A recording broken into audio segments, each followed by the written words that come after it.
Oi, meus amores, tudo bem? Então, eu estou aqui para a última aula de ciências, né, com vocês, que é justamente a correção do capítulo do livro que eu pedi que vocês realizassem o trabalho, né, gravassem, aí vocês me mandaram, e hoje eu vou estar fazendo a correção desse capítulo, certo? Já vou adiantar para vocês o seguinte, na verdade nós já tínhamos conversado, né, quem estava comigo na aula interativa e tudo mais, mas, como eu tinha dito, vocês, nono ano, é o último ano que vocês vão estar aqui com a gente, né, na Castro Alves. Mas, apesar de eu ter ficado só esse ano com vocês, eu tive a oportunidade de conhecer alunos maravilhosos. Vocês são pessoas que têm um futuro promissor pela frente. E espero que de alguma maneira eu tenha ajudado e tenha participado desse momento. Sei que Letícia morre de dizer aí que ama química, né? E eu fico muito feliz com isso. E espero que apesar de alguns não terem assim uma relação tão boa com a química, com a física, mas que eu tenha conseguido passar tudo direitinho, porque vocês vão precisar usar muito isso futuramente. Seja o caminho que vocês tomarem aí, que faculdade, qualquer coisa que vocês forem fazer, tá bom? Então, desde já, eu desejo tudo de bom para vocês, que vocês continuem sendo esses alunos maravilhosos, lindos, muito esforçados também, e que de todo o coração eu desejo que vocês consigam realizar tudo o que vocês querem, tá bom?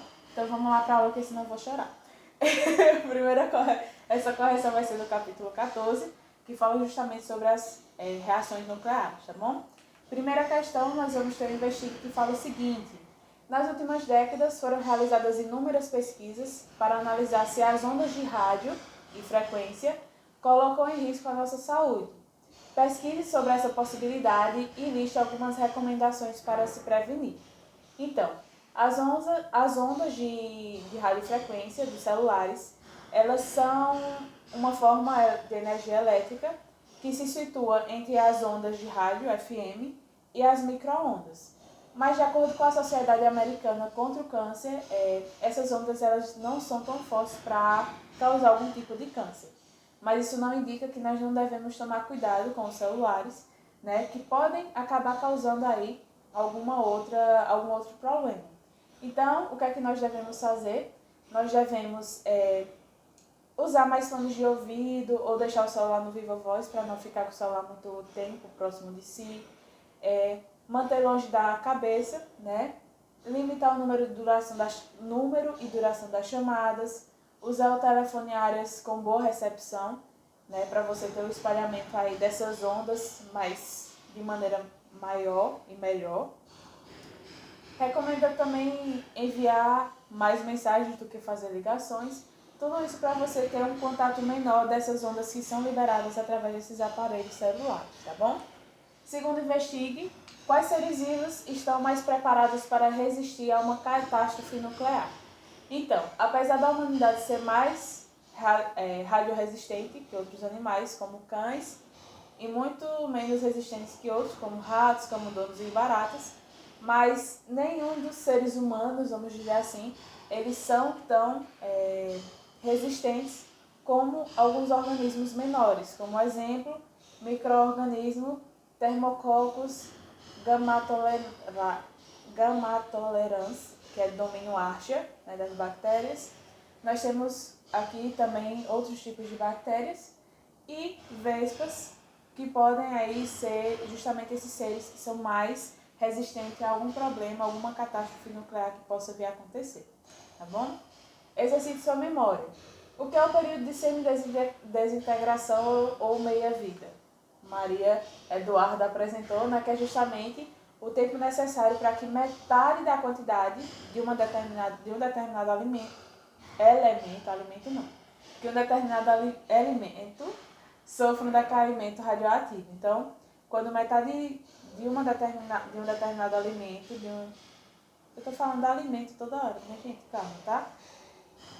Um determinado elemento, no caso o nuclídeo, ele recaia, sua massa ele se divida no meio, você vai ter aí justamente o tempo de semidesintegração ou de meia-vida. Segunda questão, qual a diferença entre fissão e fusão nuclear? Nós temos que a fissão vai ser uma reação nuclear, onde você vai ter a divisão de um núcleo, E a fusão nuclear, o próprio nome está dizendo, vocês lembram de fusão de... Eu acho que é Dragon Ball, não sei. Enfim, fusão é justamente a junção, a união que vai acontecer quando tiver aí a reação nuclear, tá bom?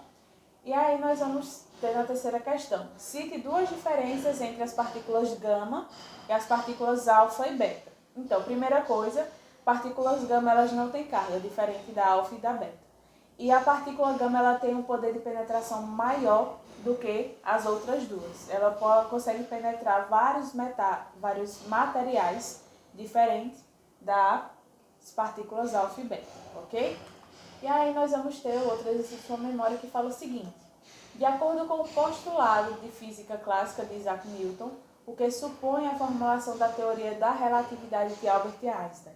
Então, segundo a física clássica, o universo era como um relógio gigante. Tempo e espaço eram iguais, independente do local, tá? Eram iguais, tempo e espaço, em todas as partes e eram absolutos. Só que aí com a teoria da relatividade, ela é dividida em restrita e geral. Na primeira, nós temos que a distância e o tempo elas podem ser diferentes, dependendo dos observadores. Podem ter diferenças aí. E o segundo, supõe que a teoria da gravidade é capaz de explicar a força de atração pela geometria, tempo e espaço. Então, temos aí a diferenciação entre essas duas, tá bom? E agora vamos partir para a ciência prática. Eu vou adiantar aqui, o seguinte, que para adiantar, eu vou copiar de uma maneira mais rápida aqui algumas coisas, tá? Para que vocês entendam a diferença entre elas e como é que podem cair questões referentes a essa radioatividade, certo? Então, vamos lá. Primeira questão do ciência prática. Deixa eu olhar aqui. Vou ter até pincel rosa hoje, tá bom? Vamos lá. Primeira questão de ciência prática. Ao desintegrar um átomo de radônio, se eu não me engano, se transforma em polônio e o número de partículas alfa e beta emitidas nesse processo vai ser respectivamente de quê? Então vamos lá. Fazendo a reação aqui, ó. Rn tem 222 de massa e 86. Ele vai se transformar em partículas alfa, que vocês vão ver, né? E sabem que a relação é de 4 para 2. E vamos ter também partículas beta, que você vai ter aí também uma determinada quantidade, ó. Não vai mudar a massa, mas vai adicionar no número atômico. E o polônio, que vocês vão ter, que é 210 a massa e 84 o número atômico. Então vamos lá. Fizemos aqui a reação, por quê?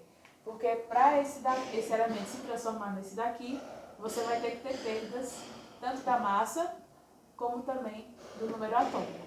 E aí o que é que nós vamos observar? Primeira coisa, massa atômica. O que é que nós vamos ver? Aqui, ó, em cima. Vamos fazer a relação entre elas, tá bom?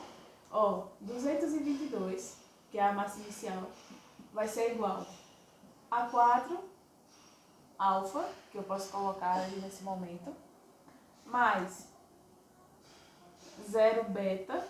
Eu vou colocar x e y para substituir aqui, tá bom? X e y. 4x, 0y, mais 210, ok?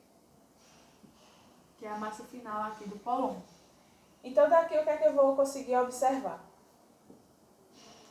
Nós vamos ter que o 4x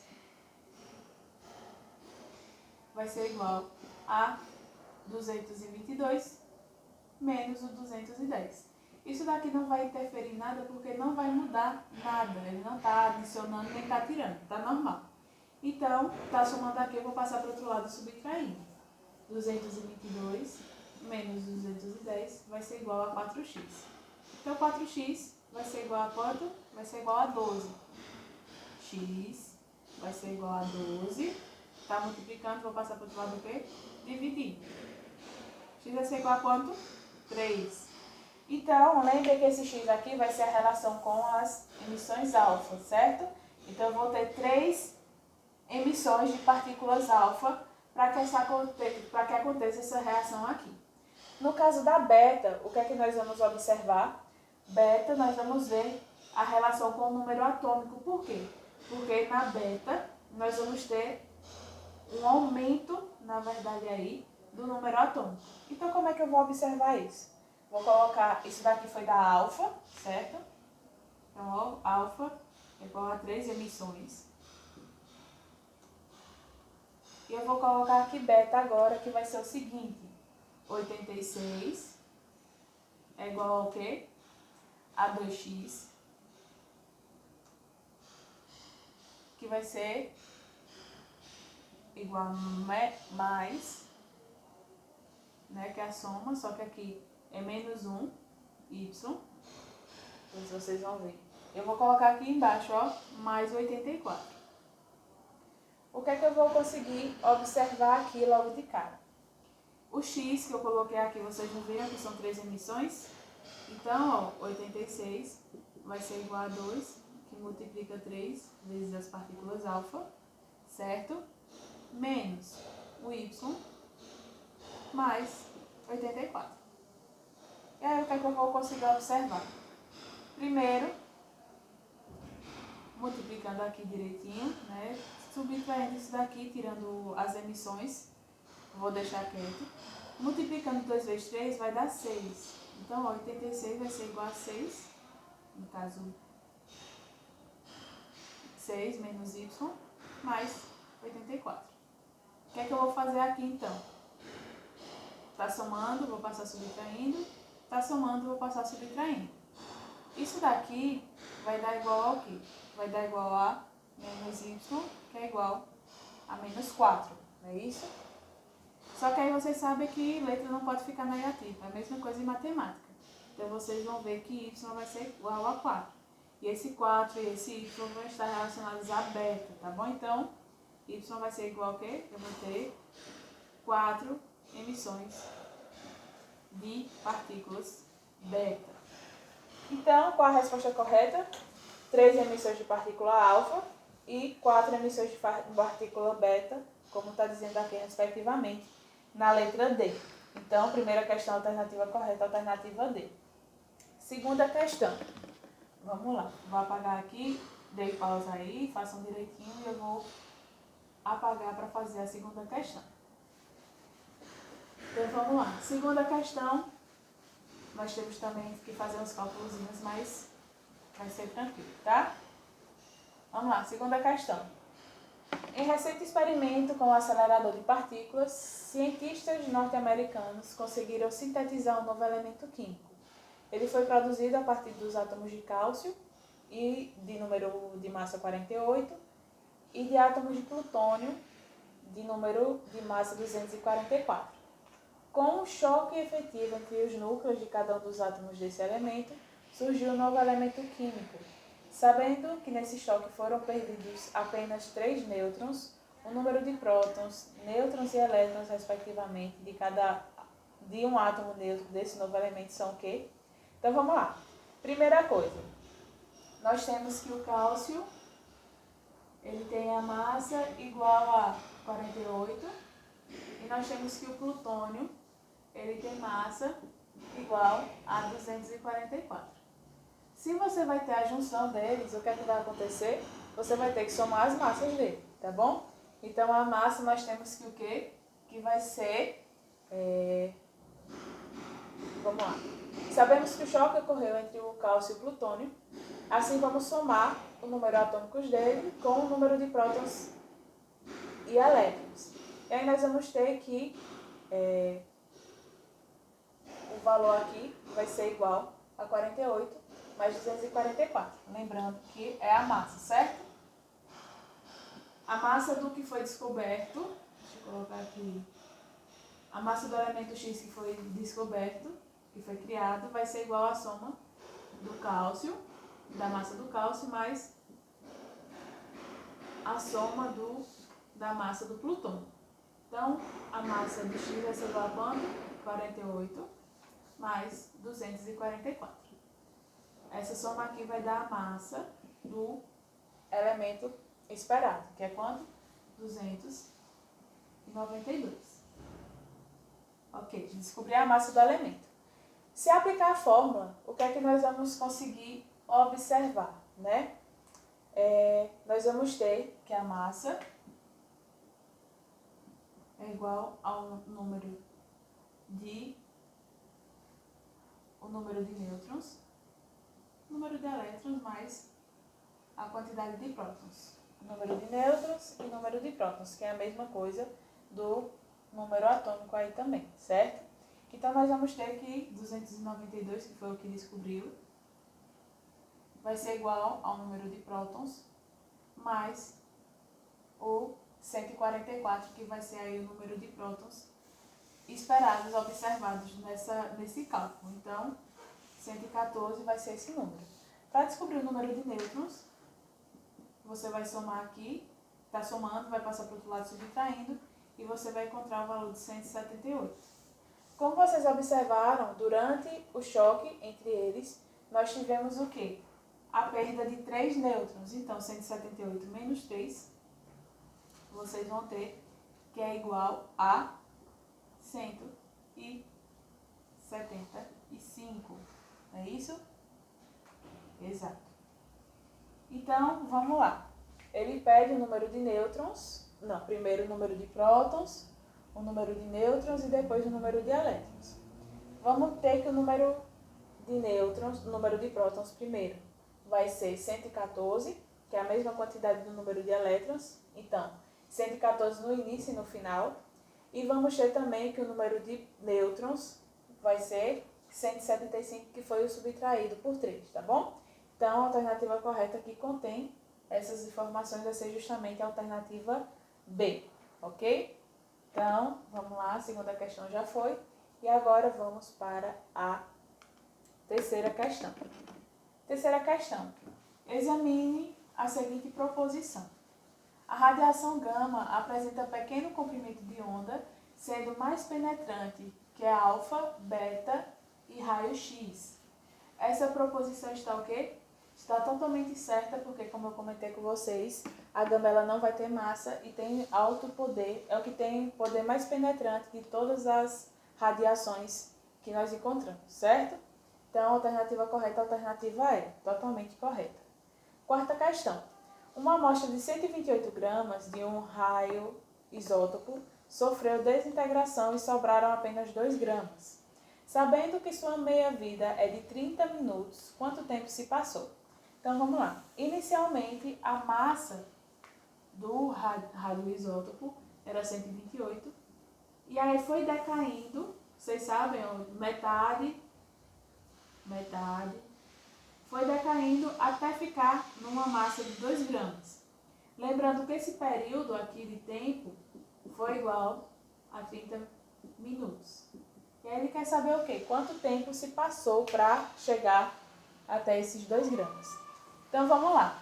De 128, a primeira queda, né, a primeira divisão, nós vamos ter que dividir o 128 por 2, que vai ser igual a quanto? 64. Depois de 64, vamos ter que dividir por 2 de novo, para dar 32. 32 dividido por 2, 16. 16 dividido por 2, 8. 8 dividido por 2, 4.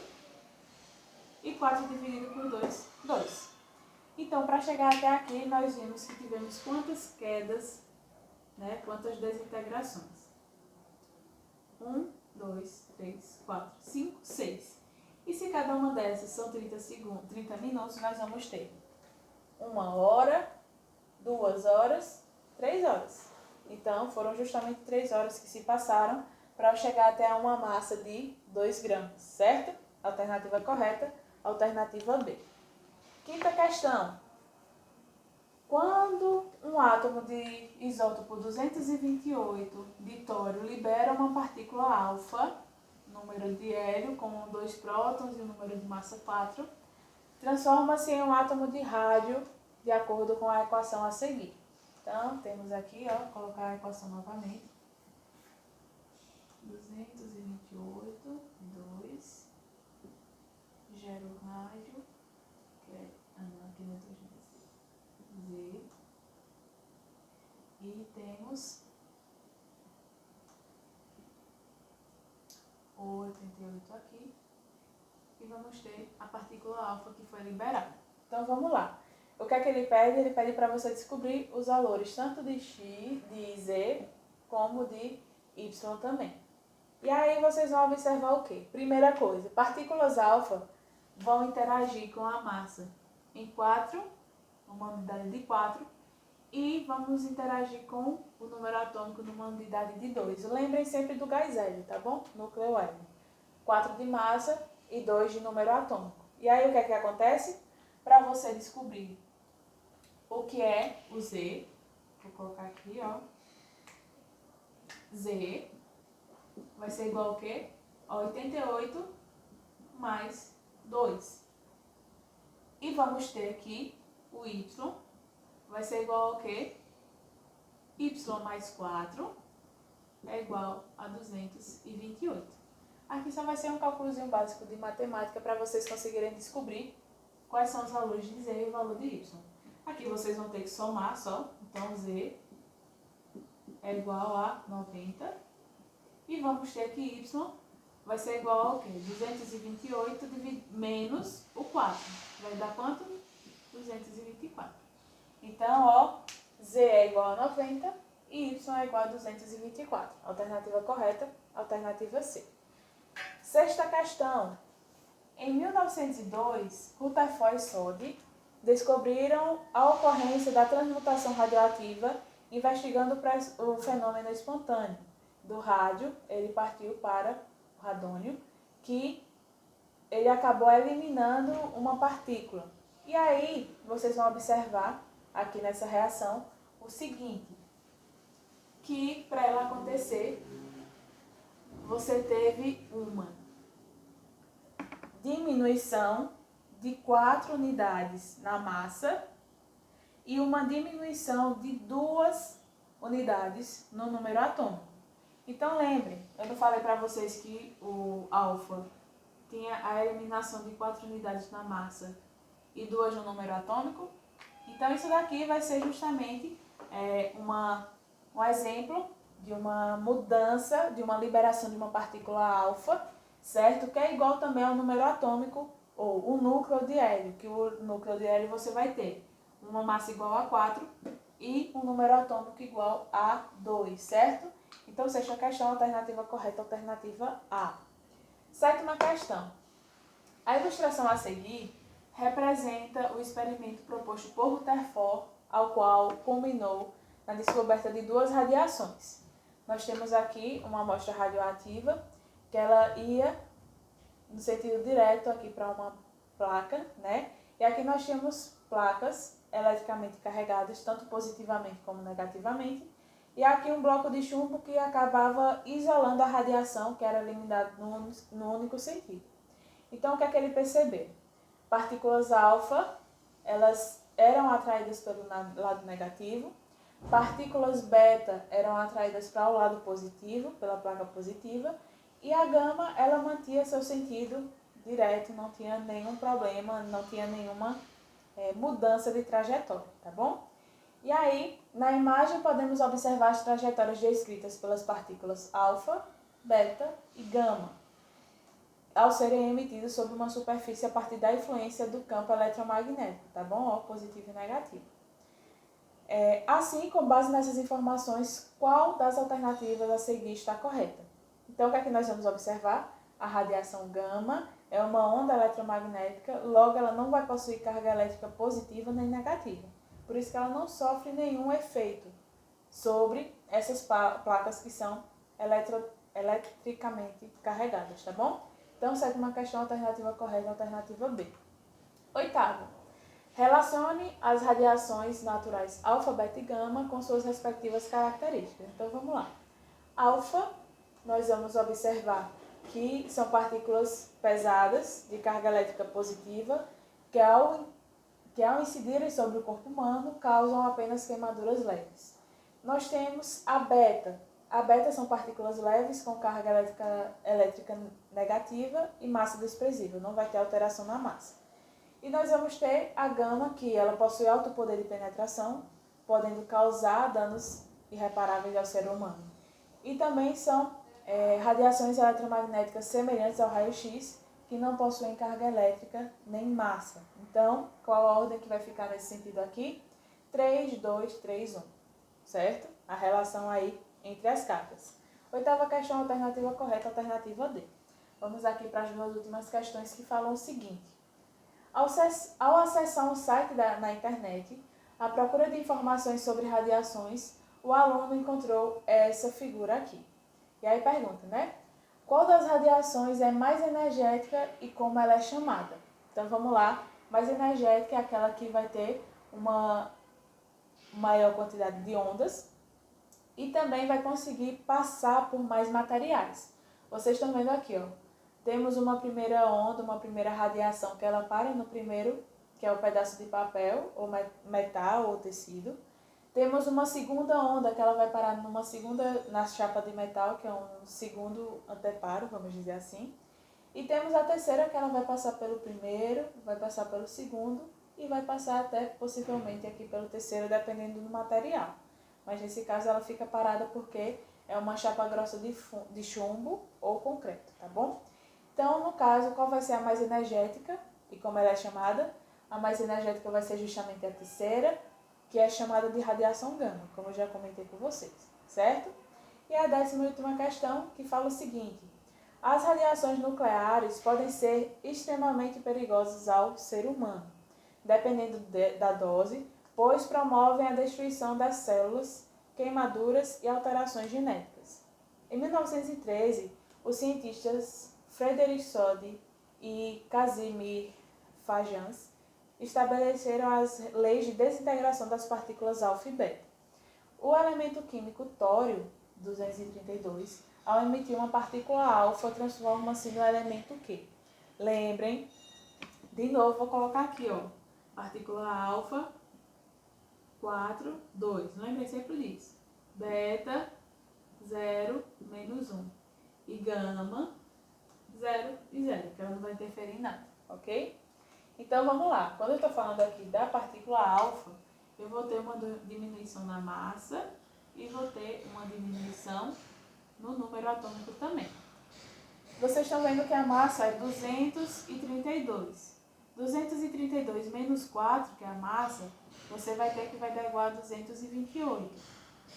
E se eu pegar o número atômico do tório, vocês vão ver que é 90. E 90 menos 2 vai dar justamente 88. E o elemento que tem 228 de massa e 88 de número atômico é justamente o rádio, tá bom? Então, a alternativa correta da décima questão é justamente a alternativa A, certo? A aula de hoje foi isso, foi a última aula do ano. Já falei pra vocês, né, o meu desejo. Mas agora eu só tenho que desejar um Feliz Natal no próximo ano novo, tá bom? Foi um prazer estar com vocês. Um beijo.